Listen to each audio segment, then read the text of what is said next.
63 years ago today, a very important person was born who would change the world forever. Many of you probably don't know who I'm talking about, but for those who do, I'm of course talking about the late, great Mr. Satoru Iwata. To the average person, the name Satoru Iwata probably does not ring a bell, but to Nintendo fans, it rings a lot of them. uh, to put it very simply, for those who aren't aware, uh, Mr. Satoru Iwata. Well, I guess an oversimplification of Mr. Satoru Iwata would be that he was Nintendo's CEO for a very large chunk of time, but I think that's a gross oversimplification of what he actually was. I think it would be much more accurate to say that Mr. Satoru Iwata was a game developer and a video game fan, really, who changed the course of the industry forever. To put it very simply, uh, video games in general, and certainly Nintendo, would not be, either one of them would not be what we know them as today, if not for him. Uh, for those of you who know me, you probably are aware that Mr. Satoru Iwata is pretty much my hero, pretty much my idol in life. And, that's almost weird to think about when you consider that I did not even know that he existed during the time that he was alive. Because another thing you might be aware of is that Mr. Satoru Iwata sadly passed away from bile duct cancer in July of 2015. And in July of 2015, I didn't even know what a Nintendo was. But, so the fact that I think so highly of somebody who frankly, I really did not experience the era of, should say a lot about how impactful this person was. If you've ever played a Nintendo DS or a Nintendo Wii, then if you ever played Wii Sports or anything like that, that exists because of Satoru Iwata. Satoru Iwata made those consoles. Satoru Iwata had a very simple idea about video games, and that's that he thought, well, to put it in his own words, he said that video games are supposed to be just one thing, and that's fun. Fun for everyone. But the thing is, at the time, when Satoru Iwata first became president, that was not the popular opinion. Video games were, for a very long time, considered a niche. If you played games, you were either a little kid or you were a fat loser, basically, that kind of thing. Like, you were a nerd if you played them. And this was not today when it's like, oh my god, I watch Marvel movies, I'm such a nerd. No, this was back when being called a nerd was actually an insult. And Mr. Iwata created, well, first, it was the DS, and the DS was very wildly successful. And that's when they really started, Nintendo as a company really started focusing their attention on trying to create simple, casual games, would be the term for them, that pretty much anybody can get the concept of and pick up and enjoy. Games like Brain Age, games like Nintendogs, games like New Super Mario Brothers. Games you could give to your grandma or to a 4-year-old, and either one of them would be able to understand them pretty much the same. Then there was the Wii, and I would say that the Wii was the turning point. The Wii was the moment when video games went from this small niche thing that you were kind of outcasted from society for enjoying to being something that everybody wanted a piece of. Wii Sports, in my opinion, I still think it's one of the greatest games ever made. And I know that a lot of people will scoff at that concept, but when you really think about it, the Wii Sports is one of the most genius designs I think I've ever seen. It is so universally accessible, especially serve its purpose of introducing people who are not familiar with video games to video games in a very simple and easy to understand way. Everybody knows what sports are, and the specific sports that are in Wii Sports, everybody can mimic them. Everybody can mimic swinging a tennis racket or swinging a baseball bat or punching, you know, rolling a bowling ball, swinging a golf club. And in Wii Sports, that's exactly what you do. You don't have to press all these buttons. You don't have to, you know, even move your character around. All you have to do in Wii Sports is you take that remote and you do that motion. You swing it like a tennis racket. You swing it like a baseball bat. It is genius. Now, as many of you know, I didn't even really grow up playing video games. My interest in Nintendo and video games is something that I developed around 2018, 2019-ish. So I've really only been into this kind of stuff for a few years. But as a kid, I had a Wii uh, in one of my households, and I played Wii Sports, and I didn't understand what Nintendo was or what Mario was. To be completely honest, I thought Wii itself was a company. I remember one time hearing about the Wii U and thinking it was literally like a Wii, but as a handheld, which is funny because a Wii U is neither of those things. But um, even as like a small child under the age of 10, it was very easy for me to understand what Wii Sports was. And even as somebody who did not enjoy playing sports, it was very easy for me to have fun playing Wii Sports. And I think that says a lot about what kind of game it was. It was a revolutionary game. Whether or not people want to admit it, it really was. Because it was really, I think, the first time that an extremely wide general audience all around the world, everybody, all wanted to play a video game. Everybody wanted a Wii. Everybody wanted to play Wii Sports. It was a phenomenon. And we have Mr. Satoru Iwata to thank for that. And we have Mr. Satoru Iwata to thank for a lot of other things as well. I would argue that, in general, Nintendo being the place, Nintendo being the idea that we all kind of have in our heads of it, of this very happy-go-lucky company that just wants to make fun games for everyone. I think that is very much something that Satoru Iwata, even if he didn't quite invent it for the company, he certainly perfected it. And I think of Satoru Iwata as an idol even outside of the topic of video games.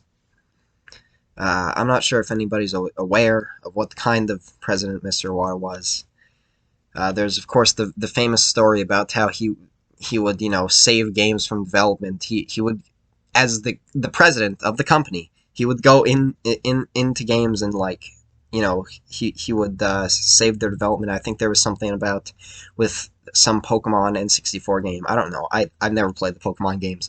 But he studied the code of the Game Boy games. He read the code of the Game Boy games and then recreated it in the N64 game, something that the actual developers of the N64 game were not able to do, and impress everyone. And one of the people on the development team said something like, "What kind of company president is this?" Well, he was very one of a kind.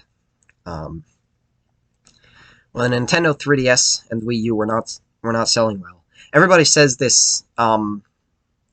Everybody says this as if it only happened once. This actually happened a few times, though.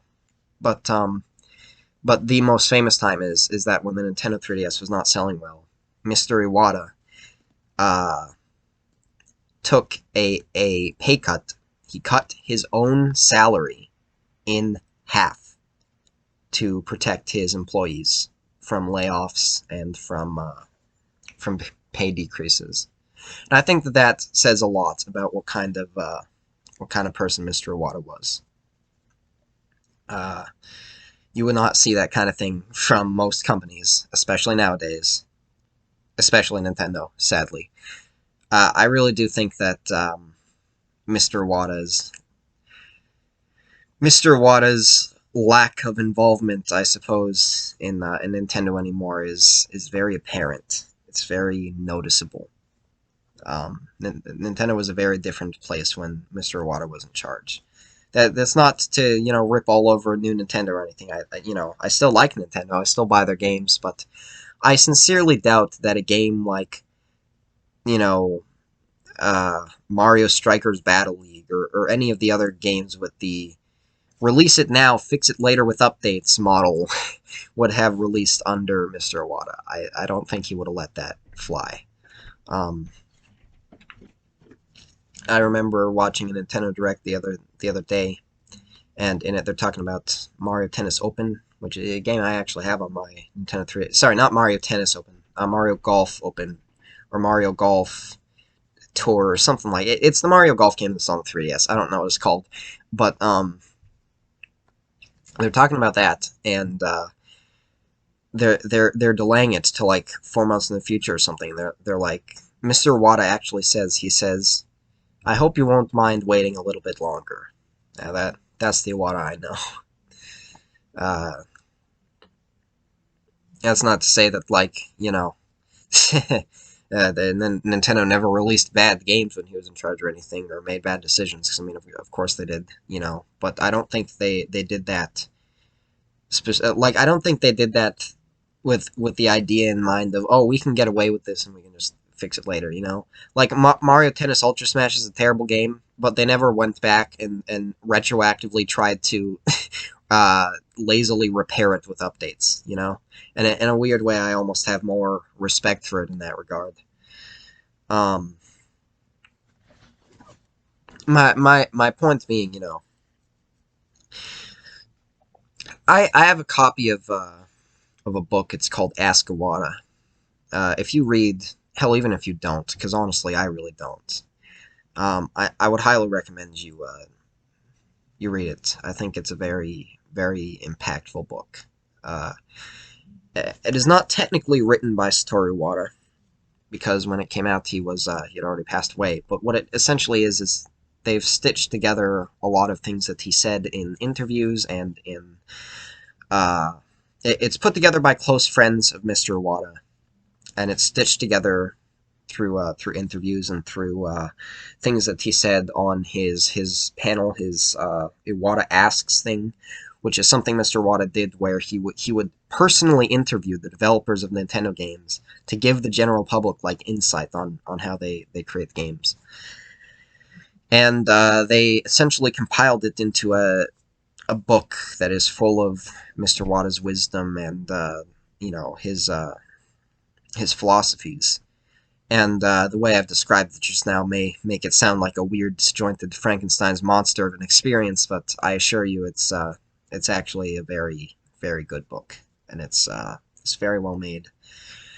And you really get to learn a lot about what kind of guy he was by actually reading his own words. And one thing that Mr. Wada specifically said in one of them, this isn't going to be an exact quote. I don't remember exact quotes, but he said something to the effect of that his number one goal in life was to make people happy, to put smiles on other people's faces. That whenever he was around other people, he felt obligated.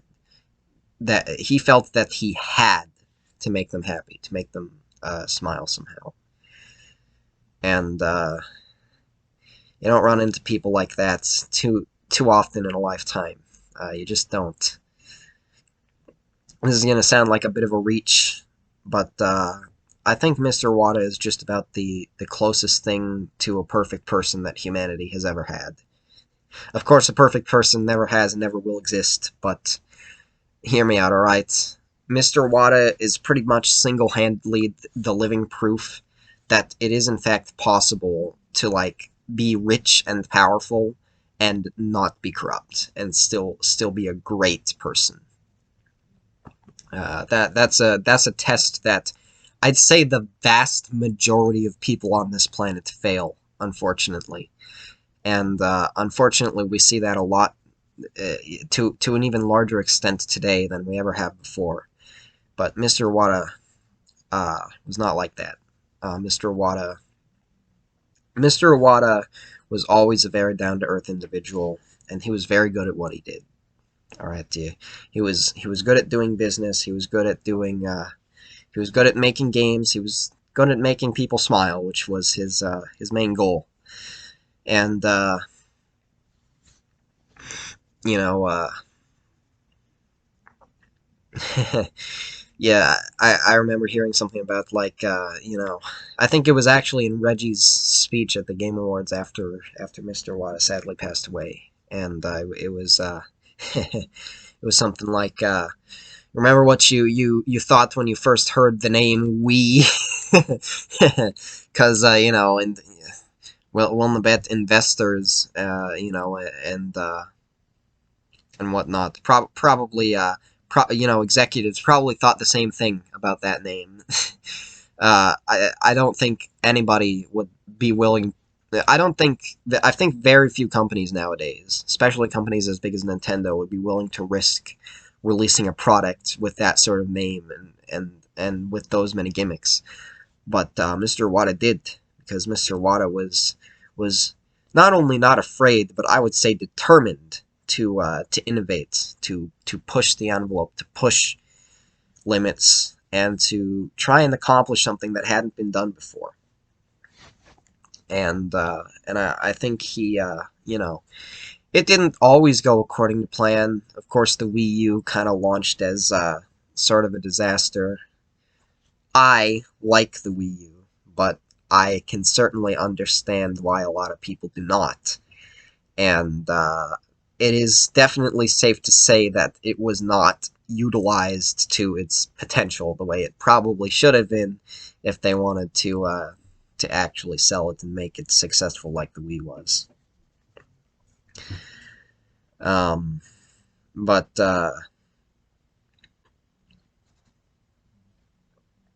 well, Mr. Iwata would have been 63 years old today, and next year he'll be Nintendo 64 years old.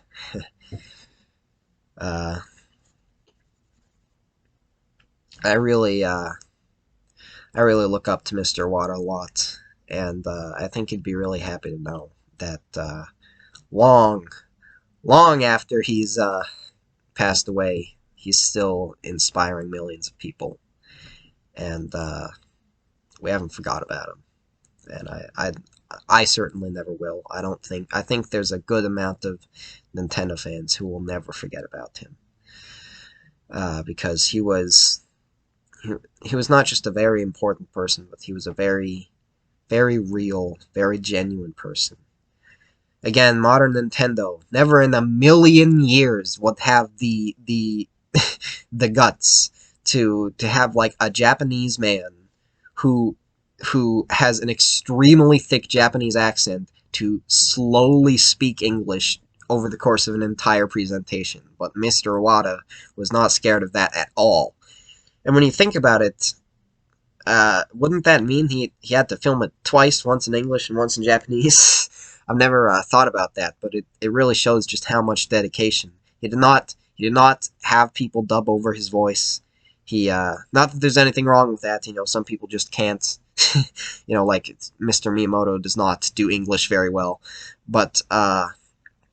Iwata, I feel like Mr. Iwata really wanted his fans and his Nintendo fans in general to feel like Nintendo Directs were a more personal, more direct, if you will, experience, and I think that that's a big part of why he talked with his own voice, and nobody minded it. Everybody was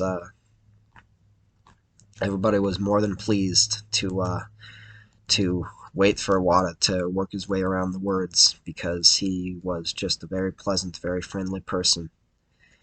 Um, and you could just tell. You could just tell when he talked from the way that he was beaming. You could just tell that he really cared about what he did. He really wanted to be doing what he was doing. Nothing brought him more joy than to bring joy to other people. And, well, like I said earlier, you don't run into too many people like that over the course of a lifetime. And Mr. Iwata was really something very special.